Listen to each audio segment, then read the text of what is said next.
Le projet Future Classroom Lab, c'est un projet de l'association European SchoolNet, qui est une association de 31 ministères d'éducation en Europe. Donc, vous voyez que c'est une Europe élargie, au sens très large, et qui, du coup, dès 2012, a eu l'idée, à son siège de Bruxelles, de créer un laboratoire pédagogique, comme on l'appelle, un learning lab, comme certains l'appellent en ce moment, mais tout simplement un espace de convergence des acteurs de l'éducation, depuis les enseignants, les élèves, jusqu'aux décideurs politiques, en passant par évidemment les entreprises du secteur. Voilà.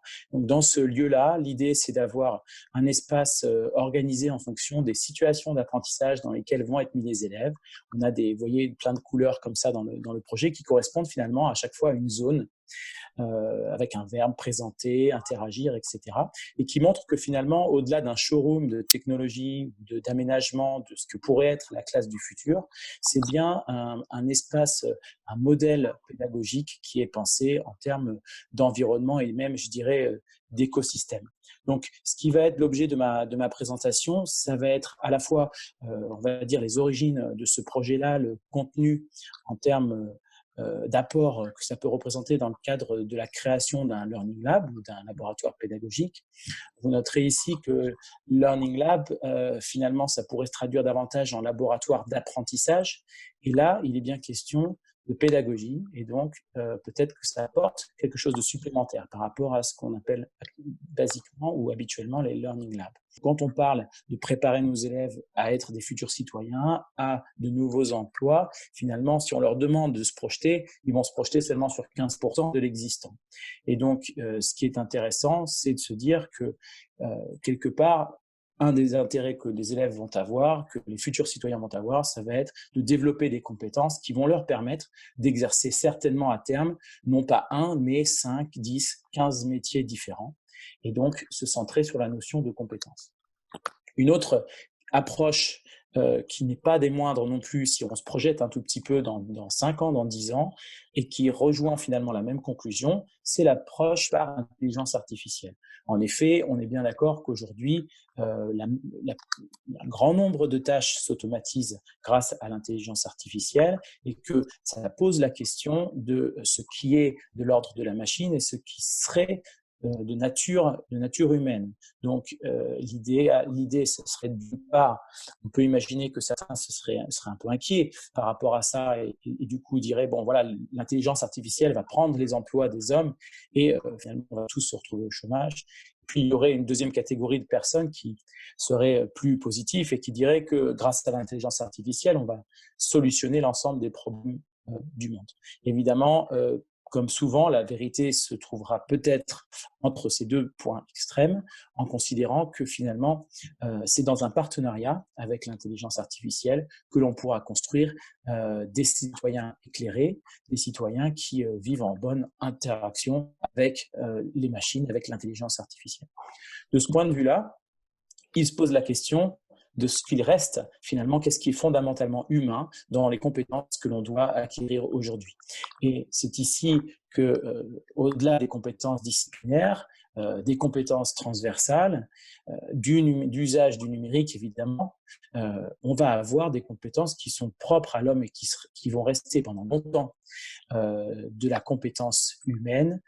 Alors, compétence, la notion de compétence, on ne va pas s'étendre dessus, mais si vous voulez, quand on utilise le terme de soft skills, on peut étendre un petit peu aux attitudes et notamment la créativité, l'empathie, la passion.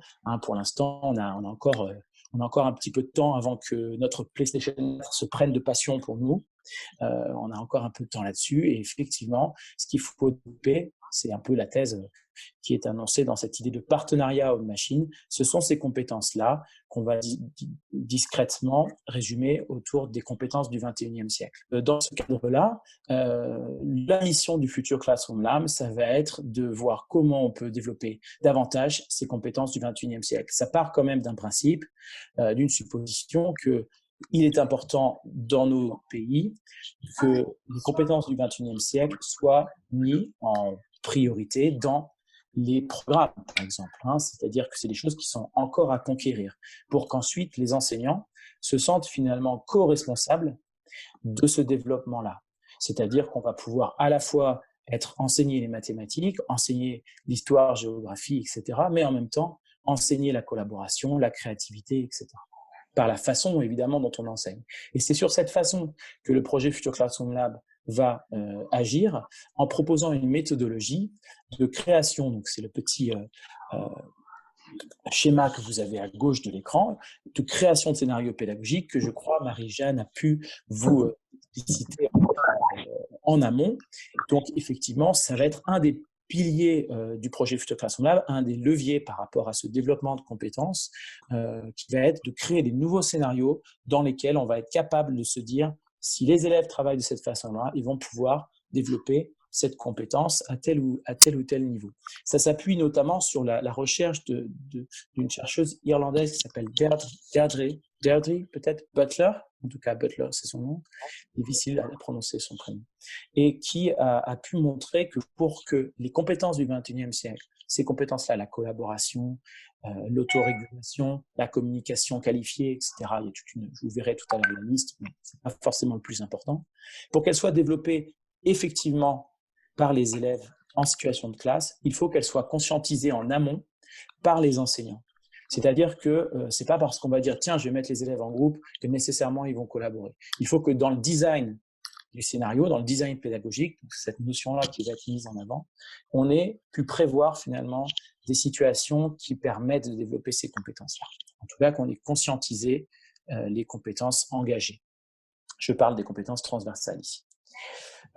Et puis évidemment, le deuxième levier qui n'est pas des moindres, c'est le rôle de l'espace d'apprentissage, l'impact que peut avoir l'environnement d'apprentissage sur le développement de ces compétences-là.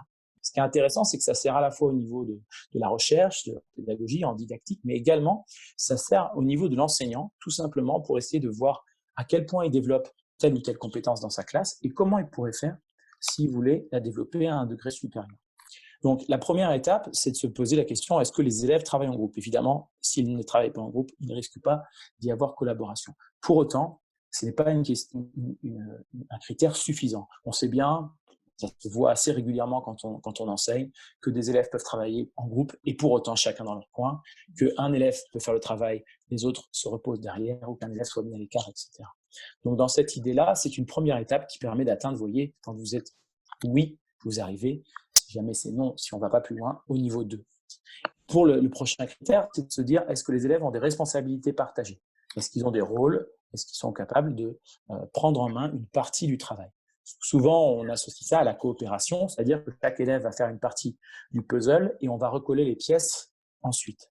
Mais finalement, il y a effectivement coopération, on a contribution à la même réalisation, mais il manque aussi une sorte d'interaction, de prise de décision, de débat, d'argumentation, aussi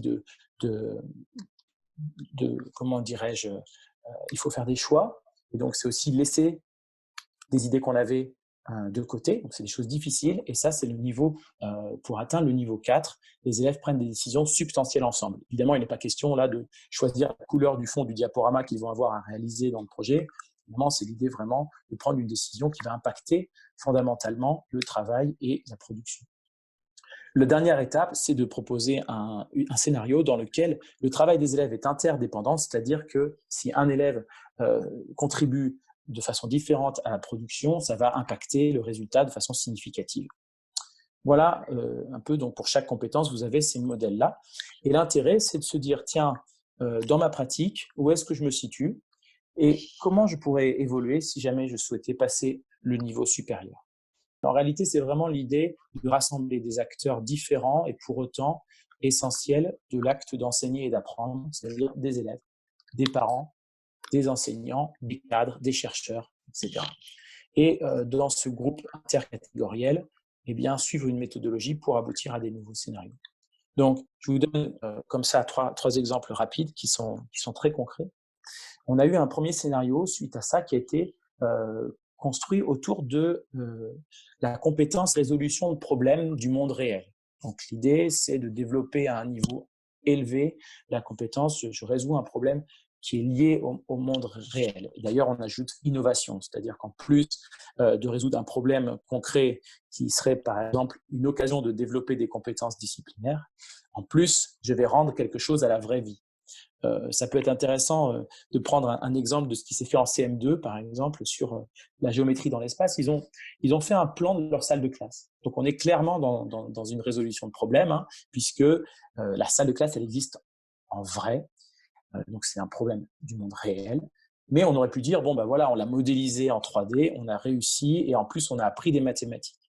Mais ce qu'il faut savoir sur ce projet, c'est que l'idée qu'ont eu les enseignants, c'était de faire installer le Wi-Fi dans la classe. Et donc, le plan, le travail de la vraie vie que les élèves ont fait n'a pas été simplement fait comme prétexte au développement de compétences disciplinaires, mais il y a eu un retour dans la vraie vie, puisque grâce aux travaux des élèves, eh bien, l'entreprise qui a installé le Wi-Fi a pu s'appuyer sur le plan pour réaliser les travaux. Voilà, ça c'est un exemple. Alors, il y a d'autres exemples comme le fait de faire intervenir un expert à distance grâce à la visioconférence. Ça, c'est le cas de ce scénario-là. L'idée, c'est, alors le problème du monde réel ici, c'est faut-il interdire la peine de mort? On espère que la réponse est oui, mais pourquoi? Est-ce que tous les pays l'ont-ils interdit, etc. On est vraiment sur quelque chose de réel. Et ce scénario, en fait, il va s'appuyer sur ce qu'on appelle un choc initiatique, c'est-à-dire qu'on va dire aux élèves de partir en démarche d'investigation autour de la peine de mort. C'est dans le cadre en littérature, on est en première en France, par exemple, autour du livre de Victor Hugo, Le dernier jour d'un condamné. Voilà. Et donc, les élèves vont partir en démarche d'investigation sur, effectivement, la peine de mort, dans quel pays, encore en France, quand est-ce que ça a été aboli, et tomber nécessairement, inévitablement, à un moment ou à un autre, sur Robert Badinter, qui est une figure de l'abolition de la peine de mort en France. Et l'idée, c'est qu'au démarrage de la séance, les élèves tombant sur ce personnage clé, l'enseignant puisse dire, eh bien, ça tombe bien, il est là. Et là, on va avoir évidemment c'est pas possible pour Robert Badinter de se déplacer dans toutes les écoles de France. Par contre, récupérer 10 minutes de son temps avec sa secrétaire, prévoir tout à l'avance avec des personnes qui lui sont associées, c'est quelque chose qui peut se faire. Ça s'est fait avec donc Robert Badinter, ça peut se faire aussi avec Cédric Villani dans le cadre des mathématiques, notre médaille Fields en mathématiques. Voilà. Donc dans cette idée-là, on est sur un scénario donc autour de la compétence résolution de problèmes du monde réel, et on voit que ça impacte significativement l'environnement d'apprentissage, et ça, je vais essayer de vous montrer pour les deux autres scénarios aussi. Donc, un deuxième exemple sur la pédagogie de projet. Donc, c'est un scénario qui a été développé dans le cadre du projet Future Création de l'âme et qui est finalement, vous voyez, je parle de scénario, je n'ai pas vraiment défini ce que c'était. On aurait pu parler d'une organisation pédagogique, une succession d'étapes à mettre en œuvre afin d'atteindre tes objectifs d'apprentissage. Mais en même temps, ici, on est dans un scénario qui est suffisamment transversal, suffisamment méta, si vous voulez, méta-scénario, pour qu'il nécessite d'y avoir une transposition de cette organisation pédagogique dans sa propre pratique, dans sa propre discipline ou dans son propre projet. Ce qui est très intéressant sur le scénario qui a été réalisé ici, c'est qu'on a à la fois une série d'étapes assez classiques. Donc, quand on mène un projet, on explore, ensuite on planifie, map, make, on fait, et ensuite on présente. Bon, ça c'est pas révolutionnaire. Par contre, ce qui est intéressant, c'est qu'on est dans une démarche où au départ, on propose aux élèves de dire une phase de rêve dans laquelle on va dire qu'est-ce qui est important pour moi, pourquoi c'est important de m'engager dans ce travail. Et ça, c'est sans technologie, évidemment. C'est une phase, donc on voit que la technologie n'apporte pas systématiquement à tous les scénarios, même si elle est, vous allez voir, structurelle. Et c'est une phase qui est assez nouvelle et assez importante. Souvent, les enseignants s'engagent dans un projet avec beaucoup d'arbitraire, c'est-à-dire j'ai envie d'étudier les villes parce que c'est important dans ma discipline, les villes anglo-saxonnes par exemple en anglais, et je vais étudier avec mes élèves New York parce que j'adore la ville, parce que j'y suis allé en vacances, etc. Mais finalement, une grande ville, ça peut être autre chose que New York, ça peut être n'importe quelle ville qui fait peut-être plus de sens aux élèves. Donc dans ce scénario, on propose aux enseignants de séparer les objectifs d'apprentissage en termes disciplinaires si vous voulez, de la cosmétique, de la coquille, de l'enveloppe du projet qui peut peut-être être davantage laissé avec plus d'autonomie aux élèves. Et puis ensuite, on a une phase donc classique, je ne m'étends pas, donc sur explorer, planifier, faire. Et puis là encore, c'est quelque chose qui, bon, évidemment, vous savez, une innovation, c'est une innovation pour les uns, ça n'en est pas une forcément pour les autres. Simplement, en France, c'est vrai qu'on a assez peu de travail de peer feedback. On a les élèves qui font, une fois qu'ils ont fait, ils présentent, ils ont une note et c'est terminé. Le projet est fini. Là, l'idée, c'est de dire, pensez que vous pouvez avoir un moment formatif dans lequel vous allez avoir la possibilité d'interagir avec vos pairs qui vont pouvoir porter un regard sur votre travail, sur votre production. Et en plus, ça sera intéressant pour vous grâce au feedback que vous aurez, et ça sera intéressant pour eux grâce à la nécessaire conscientisation des critères de réussite qu'ils doivent faire pour pouvoir évaluer. C'est-à-dire, si je dois dire à mon camarade si c'est bien ou pas, ben, il faut que j'intègre évidemment les critères qui font que je vais pouvoir dire que c'est bien ou pas. Et puis, l'intérêt, c'est de permettre à l'élève de refaire, de retourner à sa copie. Tiens, j'ai pas réussi ça, je vais l'améliorer pour pouvoir le présenter ensuite, si vous voulez, sous forme de formatif, sommatif. Voilà. Alors, j'ai pas pris d'exemple concret, mais si vous voulez, je pense que ça se transpose assez facilement sur n'importe quel projet qu'on pourrait faire avec les élèves. Là, on est clairement dans un développement de compétences, par exemple, dans la liste autoréguler, s'autoréguler. Je vais avoir suffisamment de temps pour pouvoir me fixer des objectifs intermédiaires, m'organiser, planifier, etc. Et puis, je termine avec un dernier scénario qui me paraît vraiment très intéressant. Alors, bon, j'ai affaire à un public d'experts, donc rien à voir avec le titre du scénario, mais certainement vous connaissez, vous avez entendu parler de la méthode Jigsaw. Donc là, il n'est pas question d'inventer la poudre nécessairement, mais le scénario des experts est totalement traduit ou interprété, si vous voulez, par rapport à cette méthode anglo-saxonne Jigsaw. Donc le principe est simple. Prenons le Brexit. Allez, je vous fais un exemple concret parce qu'il est tard. Vous avez la gentillesse de m'écouter. On va faire un travail avec les élèves sur le Brexit. Donc, je vais faire des groupes de 4, comme vous voyez dans la première image, et puis je vais assigner un rôle à chaque élève. Souvenez-vous de la grille de collaboration que je vous ai montrée tout à l'heure, puisqu'on va être un peu dans cette grille de lecture. Je vais dire, tiens, allez, le premier élève, alors je vais laisser choisir leur rôle, évidemment, mais il faudra dans chaque groupe qu'il y ait un journaliste, un expert des institutions européennes, un Anglais qui a voté oui et un Anglais qui a voté non. Donc, dans ce premier cadre, ce premier travail de groupe, si vous voulez, les élèves vont réfléchir autour de qu'est-ce que c'est le Brexit, pourquoi c'est important, qu'est-ce qui est en train de se passer en ce moment et qu'est-ce qu'on a envie de réaliser. On peut orienter autour de la réalisation d'un journal ou d'une émission de radio, etc. Ça, c'est la première phase, si vous voulez, où les élèves vont s'assigner des rôles. La deuxième phase consiste à dire maintenant, on va alors bon, là maintenant, les élèves ont tous des rôles, ça c'est la deuxième image, pardon. Vous avez vu, ils ont des couleurs différentes. Et puis dans la deuxième phase, on va faire une phase d'experts où on va rassembler tous les journalistes ensemble, par exemple, tous les experts des institutions européennes ensemble, tous les Anglais qui ont voté oui et les Anglais qui ont voté non. Évidemment, là, on va pouvoir faire de la différenciation puisqu'on va pouvoir offrir à chaque groupe d'experts sur des domaines différents des contenus ciblés, spécifiques, ou des recherches ou des tâches. Parce que ça peut être aussi aux élèves de chercher eux-mêmes les ressources dont ils vont avoir besoin. Bref, des tâches, tout simplement un moment de montée en expertise. Et puis, l'intérêt de ce scénario, c'est de faire revenir les élèves, une fois qu'ils sont experts, c'est pour ça qu'ils ont une petite étoile au-dessus de la tête, revenir les élèves dans la situation de départ, dans les groupes de départ. Mais c'est plus les mêmes. Vous avez vu, ils ont des couleurs et ils ont des étoiles. C'est-à-dire qu'ils vont pouvoir apporter leur expertise à la réalisation du projet. Donc, ce scénario des experts, il est intéressant à lire dans le cadre de, évidemment, la collaboration. On voit que les élèves ont des rôles, on voit qu'ils prennent des décisions substantielles ensemble, notamment dans la première phase. On voit que le travail est interdépendant parce que si un expert, au moment de son travail sur les institutions européennes, ne s'est pas senti garant, porteur des connaissances qui ont été acquises dans le groupe d'experts, bien personne d'autre que lui n'est capable de le faire dans son groupe d'arrivée au final. Donc ça, c'est quelque chose qui a en outre la plus-value, si vous voulez, de rendre tout le monde expert. Ce n'est pas l'idée d'avoir les meilleurs de la classe qui vont apprendre aux autres, c'est l'idée de dire que chacun est expert de quelque chose. Et ça, c'est quelque chose d'assez inclusif et qui notamment valorise beaucoup les plus faibles. Ce qui est intéressant comme autre conclusion sur notamment les experts, mais on peut le faire sur les deux autres scénarios dont je vous ai parlé. c'est de poser la question de la deuxième jambe du projet Future Classroom Lab, qui sont les espaces d'apprentissage. Parce que vous voyez que dans le cadre des experts, on a finalement un groupe de 4 qui va se détruire pour reformer d'autres groupes.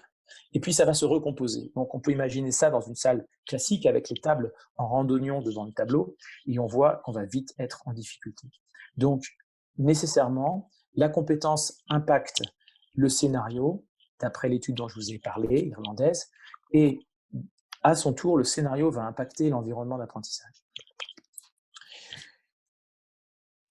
Voilà, alors, je n'ai pas la ligne de ce que je voulais dire après, donc je pense qu'on peut faire une pause ici, simplement vous montrer le modèle de ce Future Classroom Lab, qui donc propose des zones d'apprentissage, hein, qui permettent de décrire un petit peu quel matériel, quel environnement je peux proposer aux élèves suivant la situation d'apprentissage qu'ils vont être en train de mener. Qu'est-ce qu'il faut comme outil numérique, qu'est-ce qu'il faut comme environnement, et qu'est-ce qu'il faut d'ailleurs comme scénario, mais ça on l'a vu, pour que les élèves présentent, qu'ils partagent, qu'ils écoutent. Qu'est-ce qu'il faut pour qu'ils fassent une démarche d'investigation, qu'est-ce qu'il leur faut comme matériel, comme environnement pour créer, etc. Et là, on aboutit au concept que je trouve important, qui vient du design, qui est celui d'affordance. L'affordance, vous savez, c'est la capacité qu'a un objet à dire de lui-même à quoi il sert. Si vous prenez une chaise, par exemple, vous voyez bien que ça sert à s'asseoir dessus. Eh bien, l'idée, c'est de se dire qu'un espace, dans son ensemble, peut aussi avoir cette caractéristique-là. C'est-à-dire la possibilité de voir que quand on va dans la zone présentée, effectivement, on voit un possible. On sent que cet espace-là est fait pour ça. Quand on rentre dans une salle de classe standard, comme on a en France habituellement avec une estrade, un tableau, un bureau et des tables en oignon, eh bien, l'affordance de cet espace, c'est de se dire, en tant qu'élève, je vais aller m'asseoir, je vais me taire, quand on connaît les codes, et je vais attendre qu'on me dise ce que je dois faire. C'est en fait tout simplement un appel à la passivité. Voilà. Et l'idée de ces laboratoires pédagogiques, c'est de proposer d'autres appels. Alors l'idée, évidemment, ça ne veut pas dire que si vous êtes dans la zone créée, vous êtes obligé de créer quelque chose, hein, mais pas dans de l'injonction.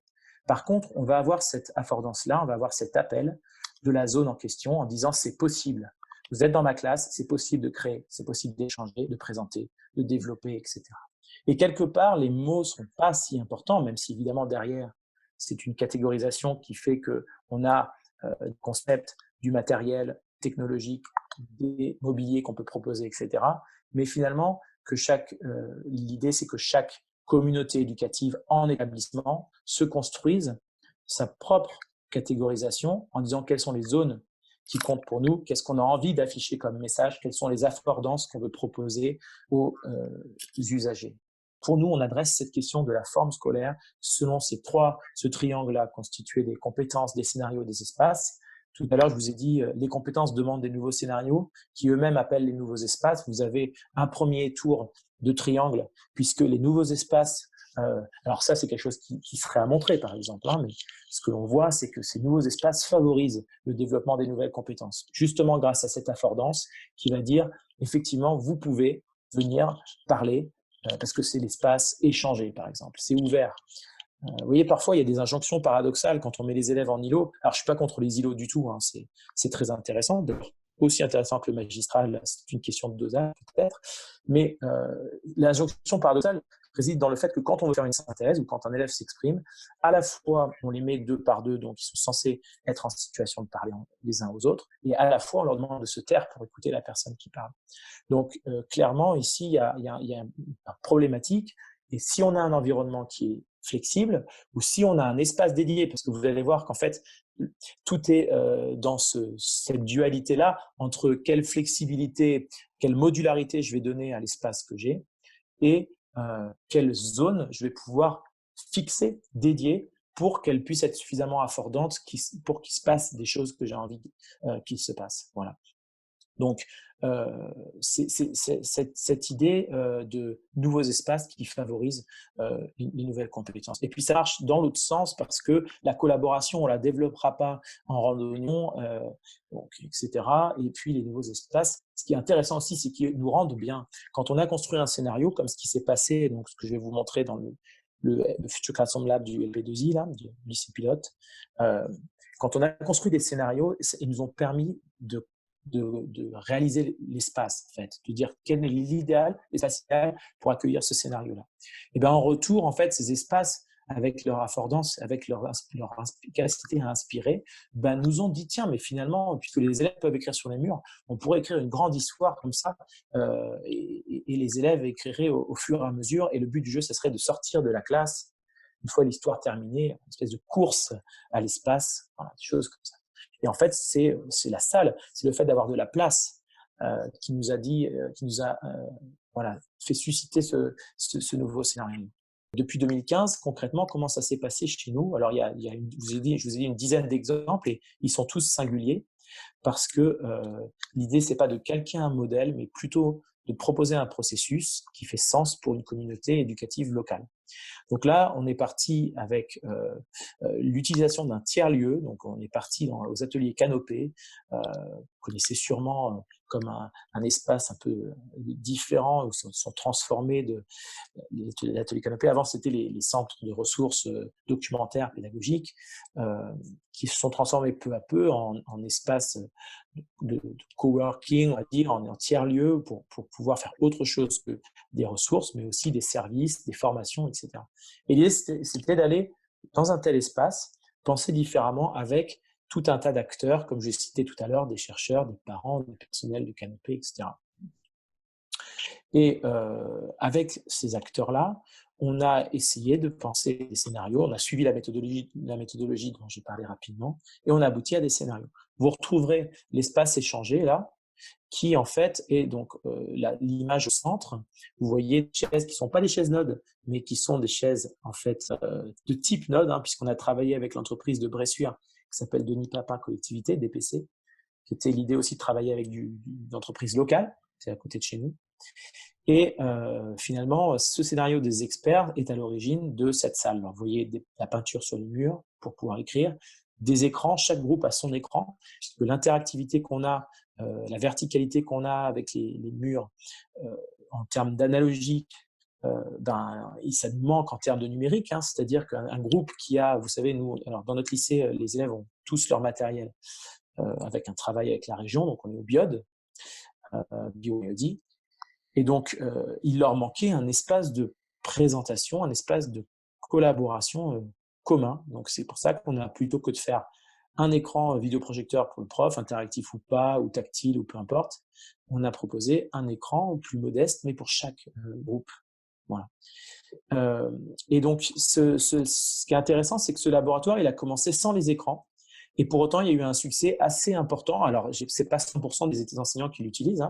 On est dans du 40%, ce qui est déjà pas si mal, même si vous pourriez dire que pour un lycée innovant, on pourrait imaginer que l'ensemble des collègues s'investissent.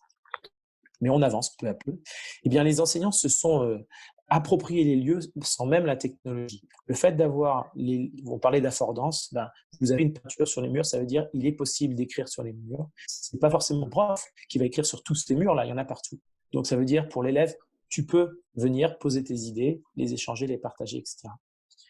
Et on a pu, comme ça, construire cette salle et transformer les postures des enseignants. On en parlera dans la conclusion, parce que finalement, quand vous avez une telle salle avec autant d'interactions, hein, je ne sais pas, il faudrait évidemment faire un travail de recherche là-dessus, mais je pense qu'on est dans le facteur 10, voire 100, en termes de multiplication des interactions entre les élèves. Je parle en termes d'interaction totale. Et cette idée du coup de l'enseignant qui maîtriserait l'ensemble des interactions qui se passent en classe, toute interaction non voulue par l'enseignant étant réprimée, eh bien, est obsolète dans un endroit comme ça. C'est-à-dire que là, on cultive la posture chère à Dominique Bucheton, que vous connaissez peut-être, qui a travaillé sur les postures élèves et les postures enseignantes, qui est celle de lâcher prise. En fait, dans cette salle-là, quand on va travailler avec les élèves, on travaille en tant qu'enseignant le lâcher prise. Et cette posture-là, on peut la réinvestir ensuite une fois notre salle de classe, peut-être pas forcément aussi favorable, dans une salle de classe plus normale. Alors, Voilà comment ça s'est passé. On a eu un premier scénario qui nous a donné cette salle-là. Il y a l'espace Interagir Visio, vous connaissez le scénario, je vous en ai parlé tout à l'heure, de visioconférence. Et puis, la zone autour de la pédagogie de projet se constitue peu à peu. On est encore en train de la développer, on est encore en train de la mettre en place parce qu'on n'a pas forcément de sous pour le faire. On n'en a pas eu jusque-là énormément, même si on travaille avec beaucoup de partenariats. Et donc, on va avoir un espace sous 3 zones qui sera le terme générique de l'ensemble de l'espace sera la pédagogie de projet et sera construit sous forme de développer, créer, présenter avec une sorte de cyclique comme ça, où on ne présente pas forcément de façon terminale. On peut présenter pour avoir l'avis des autres, l'avis des élèves, et retourner au développement de notre produit, le recréer, le refaire. Et voilà, on retrouve la boucle que je vous ai montrée tout à l'heure sur la pédagogie de projet. Et ce qui est intéressant pour finir, c'est que ce que vous avez comme image en haut à droite, ce n'est pas dans l'espace, c'est ce que j'appelle les exportations du lieu. Parmi comment on peut dire ça, les arguments un petit peu contre la notion de laboratoire pédagogique, il y a cette idée de petits bras, cette idée d'échelle qui ne serait pas à la mesure des enjeux, puisque finalement, on est en train de construire une salle, et quid de toutes les autres. Et en fait, l'hypothèse de départ, c'était qu'il y avait énormément de facteurs de diffusion, de facteurs de transposition, d'exportation, si vous voulez, que je vous lis très rapidement en conclusion. Et ça n'a pas raté dans les faits, puisque, par exemple, vous avez en haut à droite ce qu'on appelle l'espace de coworking prof-élève. Alors, vous voyez, j'ai appelé encore ça coworking. Est-ce que c'est juste des gens qui travaillent ensemble? Mais si on l'a appelé comme ça, c'est que dans le même espace est offert des conditions de travail pour les enseignants et pour les élèves. Ce n'est pas une salle de travail pour les profs, ce n'est pas une salle de travail pour les élèves, c'est une salle de travail tout court. Et donc, pour l'instant, elle est assez modeste, mais on projette d'étendre ça aux 2 plus grandes salles de l'établissement qui soient finalement des salles de coworking où l'idée, c'est de travailler. Si on a envie de travailler, on vient. Si on ne veut pas travailler, on ne vient pas. Et par la proximité des enseignants et des élèves, on va avoir d'autres types d'interactions qui vont se générer et qui vont, on espère, améliorer les apprentissages. Voilà. Donc ça, c'est une exportation. Et un autre type d'exportation, c'est une exportation plus disciplinaire. Vous avez en bas à gauche une salle de classe qui a été construite suite au passage des enseignants de langue dans le laboratoire pédagogique et qui se sont dit, nous, notre espace à nous, notre espace pour enseigner les langues, il serait sous cette forme-là, par exemple. Voilà. Donc, ils ont mis les mobiliers qu'on appelle les tables 3, 4, 5, là, qui permettent de faire des groupes de 3, de 4 ou de 5 en fonction du sommet que l'on juxtapose, que l'on fait venir au centre de la table. Et voilà, un peu plus de tableaux, quelques écrans pour les élèves, etc. C'est leur façon à eux d'exporter le concept. La première chose, c'est de questionner les postures. Les postures déjà dans le fait de réaliser ce laboratoire. Si on décide à 3 de créer un laboratoire pédagogique et ensuite on va l'imposer aux autres, ça risque de ne pas fonctionner dans les usages, dans beaucoup de choses, beaucoup de freins. Donc il faut co-construire ce laboratoire, il faut ramener l'ensemble des usagers potentiels, voire ceux qui ne se croyaient pas être des usagers et qui finalement sont concernés au premier chef. Je pense notamment aux agents. C'est très bien la peinture Velleda, mais si c'est trop difficile à nettoyer, eh bien, il y a un problème, il faut améliorer. Et donc, les agents, au même titre que d'autres acteurs de l'espace, sont concernés au premier chef. Donc voilà, ramener l'ensemble des participants, on appelle ça les stakeholders, les parties prenantes, dans le projet. Il y a un exemple avec les fameux post-it qui sont l'emblème du design thinking. Et vous avez finalement une méthodologie qu'on est en train de développer dans l'Académie Poitiers en ce moment pour accompagner les établissements vers des petites transformations. Parce que c'est là où je crois que c'est important.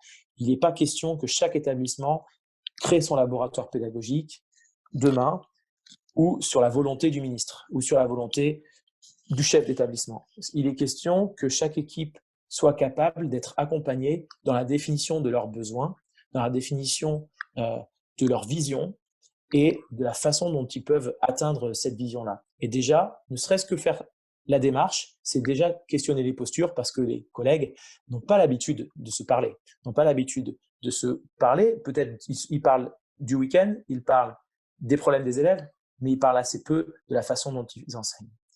Et ça, c'est quelque chose d'assez important. Les entrées sont nombreuses. On a des collègues en ce moment en collège qui se posent la question de l'usage les applications pédagogiques des sciences cognitives.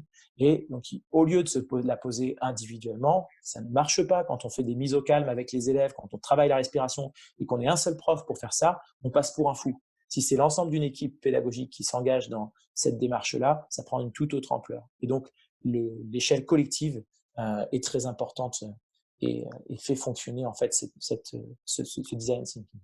Collectif, systémique et inclusif, c'était un peu le résumé de ce que j'ai dit.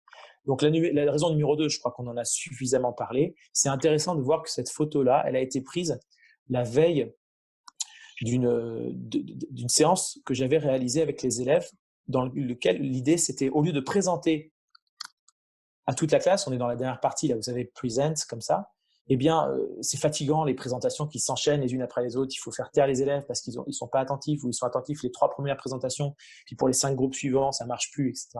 L'idée, c'était qu'ils se co-présentent, désolé pour le co, à nouveau, mais qui présentent les uns aux autres, en fait, leur production. Et donc, ce sont les élèves qui avaient des critères d'évaluation, qui avaient du coup la possibilité de faire du peer assessment, de se co-évaluer. Et moi, j'étais libéré aussi pour pouvoir évaluer individuellement les élèves pendant cette, finalement, kermesse. Hein. C'est une kermesse. Quand on voit ça, il y a des crayons de couleur, ils sont censés être en première, les élèves. Bon, qu'est-ce qu'ils sont en train de faire avec leurs crayons de couleur? Mais en fait, ils sont en train de mettre en œuvre tout le travail de présentation du travail qu'ils ont mené en fait en amont. Et c'est quelque chose qui leur demande clairement d'autres compétences, comme la créativité notamment, alors que ce n'est pas marqué dans mon programme de mathématiques, développer la créativité des élèves.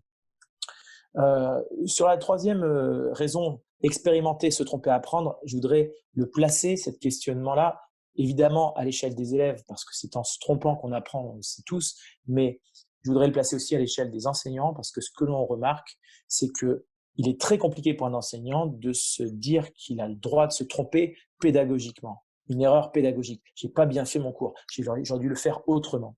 Et là, l'idée, c'est que je vais pouvoir faire exprès, si j'en ai envie, de me tromper. En tout cas, je vais avoir le droit de le faire dans ce laboratoire pédagogique, parce que l'âme de ce lieu-là, ça sera le droit à l'erreur, et que les élèves qui viennent là savent qu'on expérimente, qu'on essaye, et que le plus important, c'est de savoir pourquoi on estime qu'on s'est trompé et comment on pourrait améliorer les choses. La quatrième raison, c'est le partage des pratiques pédagogiques, c'est-à-dire de faire ça, se tromper certes, mais le faire ensemble. Voilà. Donc apprendre ensemble, construire cette communauté apprenante où les résultats des uns sont autant de points de départ pour les autres. Les erreurs, les succès, tout ça sont des choses que l'on va partager avec la communauté apprenante. Donc, on imagine dans le laboratoire pédagogique au lycée, on a fait une salle inspirée. Et l'idée, c'est quand on a fait un scénario qui nous plaît ou qu'on a envie de le partager, on prend quelques photos et on l'affiche sur le mur. Et on a une salle de préparation, salle de travail si vous voulez, qui est constituée sur les murs essentiellement des modèles de compétences du XXIe siècle que je vous ai montrés, d'une sur un mur, mais surtout sur l'autre, de scénarios pédagogiques que les enseignants ont testés avec les élèves. Voilà. Et ça a une dimension de partage, évidemment, d'inspiration. Il n'y a pas forcément besoin d'un outil numérique. Une plateforme de débat, ça peut être intéressant aussi, mais finalement, là, on incarne dans un lieu l'idée qu'on peut co-construire des scénarios pédagogiques. S'ouvrir à l'écosystème éducatif, ça je vous l'ai dit, c'est un espace poreux qui doit permettre, là où l'école interdit certaines choses, elle doit essayer, elle doit le permettre dans ces laboratoires-là. Elle doit permettre aux entreprises de venir tester des choses, de venir apprendre, parce qu'il n'y a rien de pire qu'un outil qui n'est pas utilisé, qui ne sert à rien, ou pire qu'un outil nous impose une philosophie parce que c'est la philosophie de l'entreprise qui l'a construit.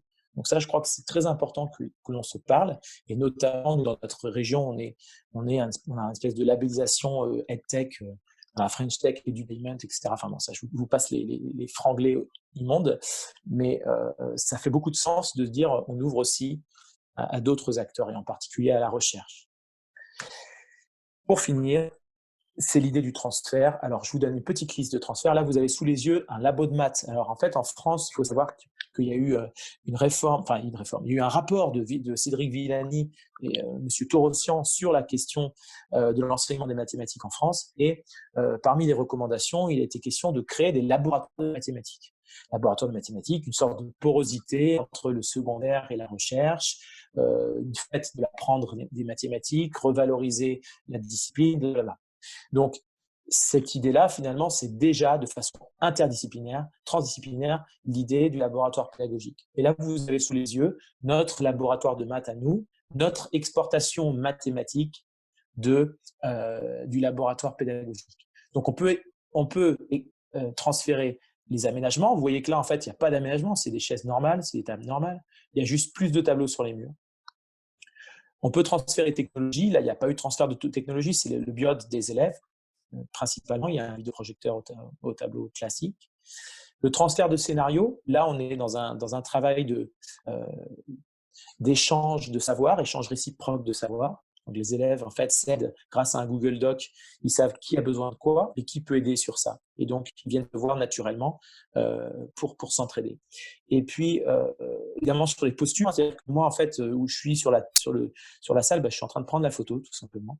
Et si je prends la photo, c'est parce que les élèves, en fait, ont déjà un travail à faire qui ne me nécessite pas particulièrement, puisqu'ils sont dans des échanges réciproques de savoir. Et puis, évidemment, le but ultime, c'est de faire évoluer peu à peu les mentalités. Questionner les postures, c'est pas évident. Il faut arriver à se remettre en question dans sa pratique. Et du coup, voilà, le laboratoire pédagogique permet de le faire sans heurts, sans dommages, et avec la possibilité aussi de revenir en arrière.